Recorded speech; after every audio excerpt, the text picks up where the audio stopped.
paling ditakuti anak muda tentang masa depan apa? Yang paling kita khawatir masa depan.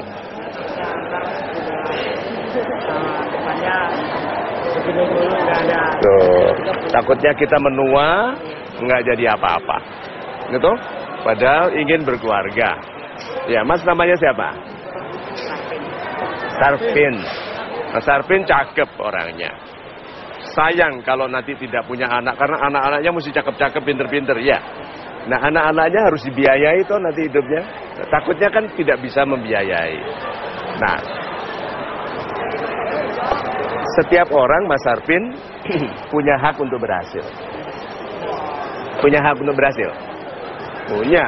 Tapi sekarang saya tanya, Mas Sarpin yakin akan berhasil? Mas siapa namanya? Johan. Mas Johan. Mas Johan tidak yakin. Yang satu yakin, yang satu tidak yakin. Yang nanti akan berhasil yang mana? Yang yakin. Meskipun yakinnya mungkin salah loh ya. Tapi orang yakin itu berdirinya lebih gagah. Ya. Matanya lebih berdirinya nggak mungkin begitu. Ayo yang lebih gagah. Nah, mulai dari sekarang begitu, Mas. Kan masih muda, belum mampu, kan sekarang. Siapa yang bisa bilang bahwa nanti Mas Sarpin, Mas Johan waktu umur 45 nggak kaya? Yang gagah mulai dari sekarang. Oke? Mengangguknya yang keren, senyum, lalu bilang apa?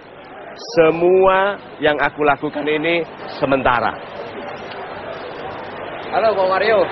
Pak. Ya saya cleaning service ini. Super. Saya mau bertanya nih Pak. Boleh, silakan. Pak, bisa saya selesaikan bicara di sini dulu? Iya. Nama Anda siapa? Supriyadi Pak. Pak Supriyadi di sini dulu. Iya.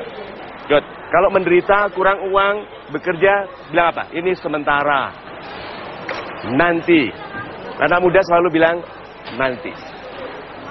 Itu yang buat nanti rahangnya kuat, mengangguknya bagus, berdirinya gagah, matanya nggak seperti ingin dikasihani, terus begitu. Matanya yang lebih terang, gitu. Mulai dari sekarang, kalau ketemu orang senyum yang gagah. Kalau orang memperlakukan kita sembarangan karena kita miskin, bilang apa? Ini sementara. Mulai dari sekarang gitu. Ini semua sementara. Nanti, gitu ya. Super. Pak, gimana tadi pertanyaannya? Saya mau bertanya bagaimana biar hati damai dan tenang gitu. Biar hati nggak selalu istilahnya pikir sana, pikir sini lah gitu. Istilahnya kita fokus pada suatu tujuan kita gitu. Istilahnya kita mau kerja cari uang gitu. Jadi nggak ada pikiran istilahnya untuk kaya, untuk inilah, untuk intinya kita hidup untuk ya makan alhamdulillah udah ketemu juga gitu. Pak Supriyadi ya namanya. Iya. Pak Supriyadi, pekerjaan Bapak apa? Cleaning service. Iya. Good. Berarti kalau kita melihat ini coba ya. Iya. Nih.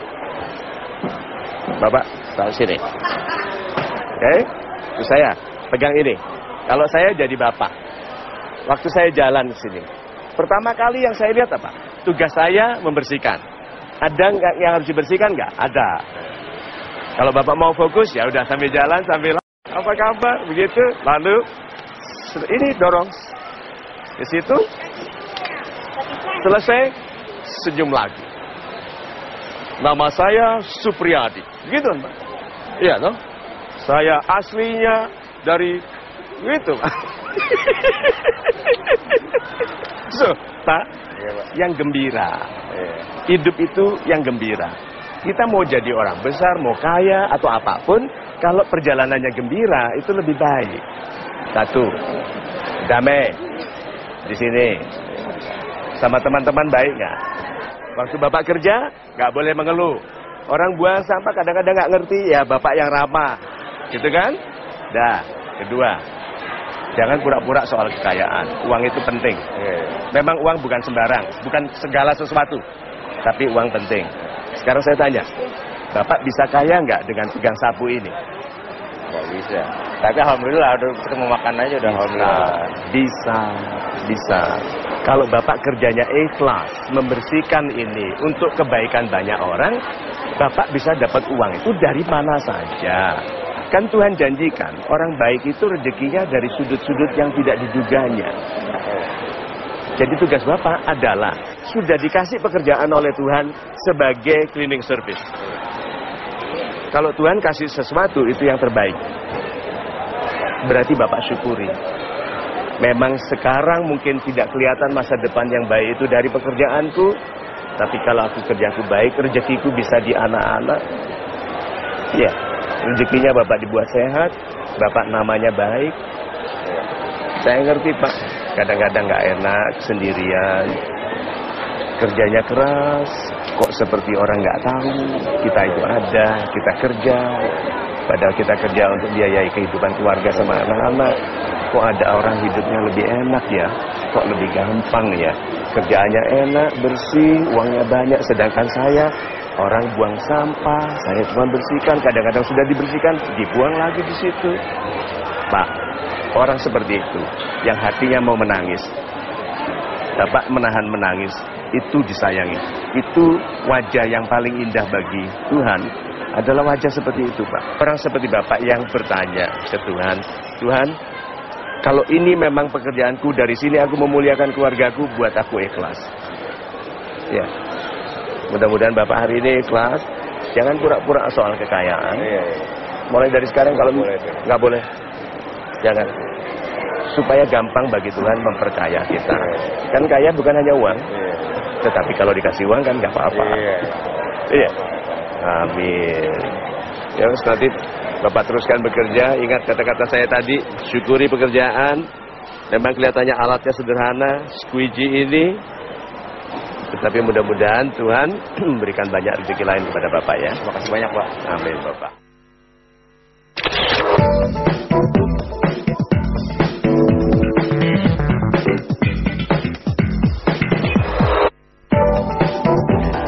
Sahabat Indonesia yang super, setelah saya bicara tadi dengan beberapa sahabat kita yang muda, terasa sekali bukan hanya pada mereka, tapi pada banyak di antara kita dan pada saya dulu saat muda, bahwa ketakutan utama adalah bahwa kita menjadi tua tanpa menjadi mampu. Keinginan kita untuk tumbuh menjadi pribadi dewasa, matang, yang mampu membiayai kehidupan yang besar, yang damai, yang baik ini menjadi beban.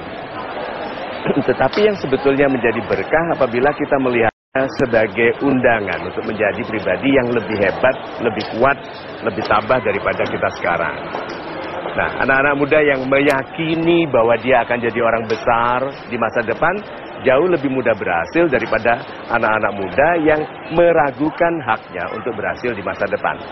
Karena perjalanan itu, sesulit apapun, mau jadi apapun kita nanti, perjalanan yang penuh dengan rasa yakin bahwa kita berhak untuk berhasil, yang dipenuhi dengan kesyukuran untuk menggunakan apapun yang kita gunakan, yang kita kerjakan hari ini, sebagai cara untuk mendapatkan izin berrezeki baik, lalu menjadikan hubungan baik kita dengan orang lain sebagai cara untuk mendapatkan jembatan, membangun saluran bagi datangnya rezeki dari langit. Maka sebetulnya perjalanan itu adalah perjalanan dari satu hal sementara menuju hal sementara berikutnya. Nah, pembicaraan kita tadi dengan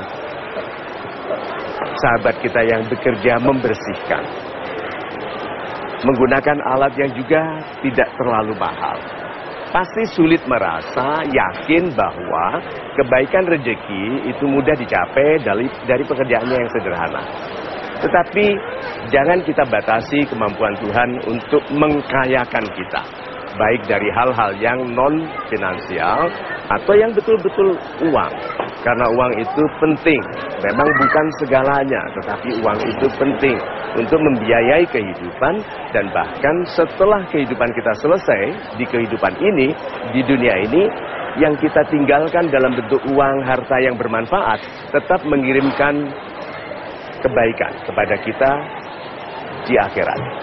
Nah, marilah kita menggunakan kesempatan ini untuk menyadari bahwa pekerjaan adalah ujian sederhana untuk menilai apakah kita pribadi yang ikhlas, mensyukuri tugas untuk menyenangkan orang lain, untuk mendatangkan keuntungan bagi kebaikan hidup orang lain, dan bagi upaya memajukan kebaikan dan mencegah terjadinya keburukan. Pertanyaan sederhana saya dalam topik uang dari langit ini. Sahabat Indonesia yang super, apa yang akan Anda lakukan jika Anda dijamin oleh Tuhan tidak akan gagal? Apa yang akan Anda lakukan jika Anda dijamin oleh Tuhan tidak akan gagal? Banyak orang bahkan dijamin oleh Tuhan tidak akan gagal, tidak tahu apa yang akan dilakukannya.